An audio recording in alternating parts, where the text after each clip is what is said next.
Hi friends, GK with Finance in another episode. This is the third episode. The first episode is finance finance planning, personal finance. The second video is budgeting proper. The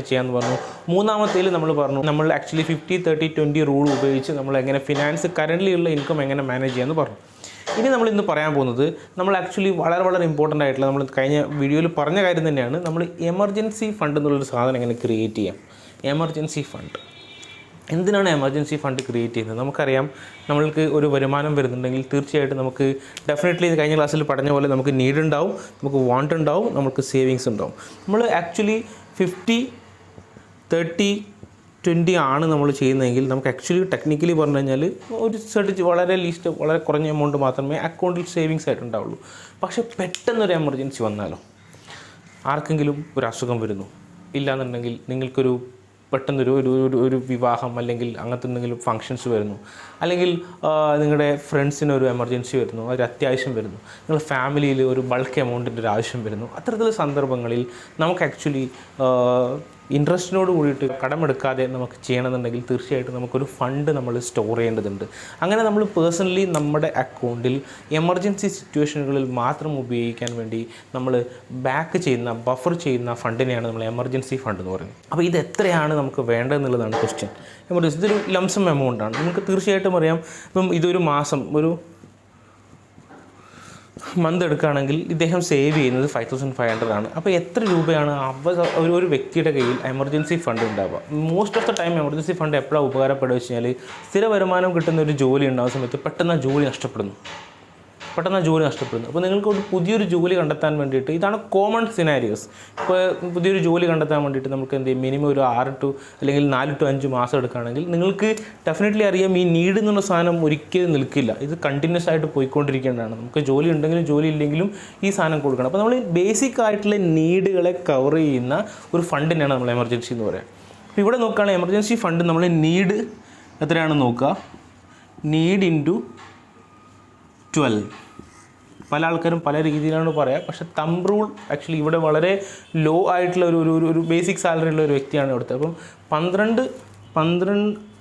6 മുതൽ 12 മാസം വരെയാണ് നമ്മൾ എന്ത് ചെയ്യേണ്ടത്, നമ്മൾ emergency fund store ചെയ്യേണ്ടത്. ഞാൻ ideal കേസാണ് എടുത്തത്, 12 മാസത്തെ ബാക്കപ്പ്.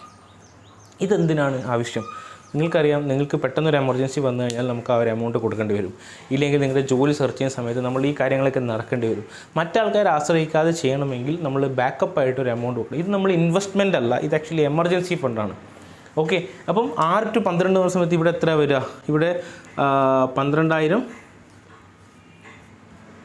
Into 6 or 12,000 into 12. അപ്പോൾ ഇവിടെ 1,44,000. അപ്പോൾ 1,44,000 ആണ് നമുക്ക് ആക്ച്വലി എമർജൻസി ഫണ്ടായിട്ട് നമ്മുടെ അക്കൗണ്ടിലേക്ക് വേണ്ടത്. അപ്പോൾ ഇതെങ്ങനെ ഉണ്ടാക്കാം? അതാണ് ഫസ്റ്റ് ക്വസ്റ്റ്യൻ. ഇപ്പോൾ 5,500 രൂപ മാത്രം സേവിങ്സ് ചെയ്യുന്ന ഒരു വ്യക്തിക്ക് ഇത് പല ഇൻവെസ്റ്റ്മെൻറ്റും കാര്യങ്ങളൊക്കെ പോകുന്നുണ്ടാവും. പക്ഷേ എങ്ങനെ ഈ ഒരു എമൗണ്ട് ഉണ്ടാക്കാം എന്നുള്ളതാണ് ക്വസ്റ്റ്യൻ. ഇതെവിടെയാണ് നമ്മൾ ശ്രദ്ധിക്കേണ്ടത്? എമർജൻസി ഫണ്ട് നമുക്ക് 2-3 തരത്തിലുണ്ടാക്കാം. നമുക്ക് ആക്ച്വലി ഫസ്റ്റ് ചെയ്യാൻ പറ്റുന്നത് വെച്ച് കഴിഞ്ഞാൽ, നമ്മൾ ഈ വാണ്ട് എന്ന് പറഞ്ഞ സാധനത്തിന് നമുക്ക് ചെറിയ രീതിയിൽ കട്ട് ഡൗൺ ചെയ്യാം.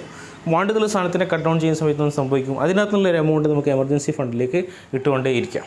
എമർജൻസി ഫണ്ട് സെപ്പറേറ്റ് ആയിട്ടുള്ള ഒരു അക്കൗണ്ടിൽ നമ്മൾ എന്ത് ചെയ്യാം, നമ്മൾ മെയിനായിട്ടുള്ള അക്കൗണ്ട് ഇടുന്നുണ്ടെങ്കിൽ എമർജൻസി ഫണ്ടിനോട് സെപ്പറേറ്റ് അക്കൗണ്ട് ക്രിയേറ്റ് ചെയ്യാം, ആ അക്കൗണ്ടിലേക്ക് നമ്മൾ കയറ്റിക്കൊണ്ടിരിക്കാം. ഇങ്ങനെയാണ് നമ്മൾ എമർജൻസി ഫണ്ട് ക്രിയേറ്റ് ചെയ്യേണ്ടത്. പക്ഷേ ഇവിടെയും ശ്രദ്ധിക്കാനുള്ളൊരു കാര്യമുണ്ട്. എമർജൻസി ഫണ്ടിൻ്റെ ഏറ്റവും വലിയ പ്രത്യേകത വെച്ചാൽ അത് ലിക്വിഡ് ആയിരിക്കണം. എന്താണ് ലിക്വിഡ്? നമ്മൾ നേരത്തെ ക്ലാസ്സിൽ, നമ്മൾ അടുത്ത ക്ലാസ്സിൽ ലിക്വിഡിനെ കുറിച്ചാണ് പറയുന്നത്. അതായത് പെട്ടെന്ന് ഇതിനെ ക്യാഷ് ആക്കി മാറ്റാൻ പറ്റണം.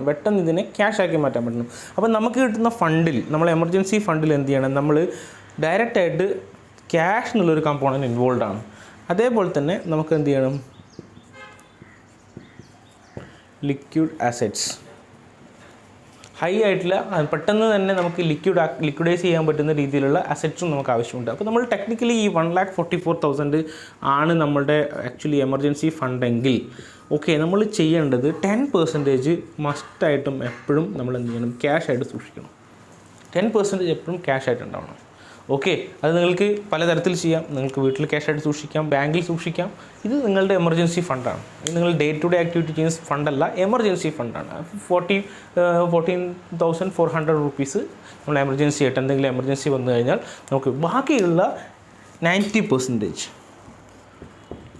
ഇത്രയും എമൗണ്ട് നമ്മൾ ആക്ച്വലി ഫിക്സഡ് ഡെപ്പോസിറ്റ് ഇട്ട് കഴിഞ്ഞാൽ നിങ്ങൾക്കറിയാം ചിലപ്പോൾ ആവശ്യമുണ്ടാവും, ചിലപ്പോൾ ആവശ്യമുണ്ടാവില്ല. ഫിക്സഡ് ഡെപ്പോസിറ്റ് ആവുന്ന സമയത്ത് അതിൻ്റെ പ്രശ്നം എന്ന് വെച്ച് കഴിഞ്ഞാൽ നമുക്ക് ആക്ച്വലി ഒരു സംശയമായിട്ട് ഇത് ഉണ്ടാക്കാൻ പറ്റില്ല. ഉണ്ടാക്കി കഴിഞ്ഞ് കഴിഞ്ഞാൽ നമുക്കതിനെ ശേഖരിക്കാൻ പറ്റും. പക്ഷേ നമുക്ക് ഇത് ഉണ്ടാക്കുന്നത് വരെ നമ്മൾ ഒരിക്കലും ഫിക്സഡ് ഡെപ്പോസിറ്റോ അങ്ങനെയുള്ള കാര്യങ്ങളായിട്ടൊന്നും വെക്കരുത്. കാരണം നമുക്ക് പെട്ടെന്ന് ആവശ്യമുള്ള സാധനമാണ്. അപ്പോൾ നമുക്ക് ആ ബോണ്ട് ബ്രേക്ക് ചെയ്യണം. ബോണ്ട് ബ്രേക്ക് ചെയ്യണമെന്നുണ്ടെങ്കിൽ one of the option fixed deposit ആണ്. അല്ലാന്നുണ്ടെങ്കിൽ നമുക്ക് റിക്കറിങ് ഡെപ്പോസിറ്റ് ചെയ്യാം. വളരെ ഈ എമൗണ്ട് ഇപ്പം ഞാൻ നേരത്തെ പറഞ്ഞത് വളരെ ചെറിയ എമൗണ്ടാണ്. ഇതൊരു എമർജൻസി ഫണ്ട് 25 lakhsോ 30 lakhsോ 50 lakhs ഒക്കെ ഉള്ളൊരു വ്യക്തിയാണെന്നുണ്ടെങ്കിൽ ഡെഫിനറ്റ്ലി ഒരിക്കലും ഫിക്സഡ് ഡെപ്പോസിറ്റോ അല്ലെങ്കിൽ റിക്കറിങ് ഡെപ്പോസിറ്റോ ഒന്നും അല്ല റെക്കമെൻഡ് ചെയ്യാറുള്ളത്.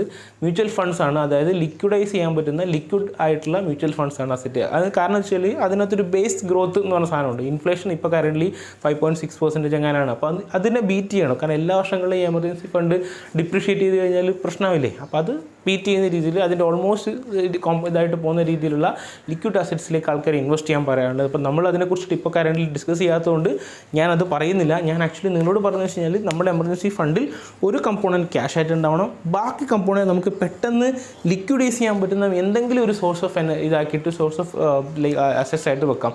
That can be anything. നിങ്ങൾക്ക് ബാങ്കിൽ വെക്കണമെങ്കിൽ ബാങ്കിൽ വെക്കാം. ഇല്ലാന്നുണ്ടെങ്കിൽ നിങ്ങൾക്ക് അത് ഗോൾഡായിട്ട് വെക്കണമെങ്കിൽ ഗോൾഡായിട്ട് വെക്കാം.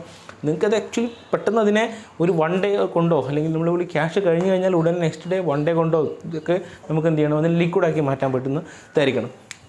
വേറൊരു നല്ലൊരു ഓപ്ഷൻ എന്ന് വെച്ച് കഴിഞ്ഞാൽ നിങ്ങൾക്ക് എമർജൻസി ഫണ്ട് നമുക്ക് സൂപ്പറായിട്ട് ചെയ്യാൻ വേണ്ടിയിട്ട് നിങ്ങൾ ചെയ്യേണ്ടത് നിങ്ങൾക്ക് ആക്ച്വലി ക്രെഡിറ്റ് കാർഡ് യൂസ് ചെയ്യാം. ക്രെഡിറ്റ് കാർഡ് യൂസ് ചെയ്താൽ എന്താ ഗുണം എന്ന് വെച്ച് കഴിഞ്ഞാൽ നമുക്ക് അറിയാം കാർഡിന് ഒരു ലിമിറ്റ് ഉണ്ടാവും. ആ ലിമിറ്റിൽ നമുക്ക് അത്യാവശ്യങ്ങൾ എമർജൻസി സാറ്റിസ്ഫൈ ചെയ്ത് കഴിഞ്ഞാൽ നെക്സ്റ്റ് ഡേ തന്നെ അത് ഫുൾഫിൽ ചെയ്യുന്ന രീതിയിൽ നമുക്ക് മാനേജ് ചെയ്യാൻ പറ്റുന്ന ഒരു വ്യക്തിയാണെന്നുണ്ടെങ്കിൽ you can use credit card.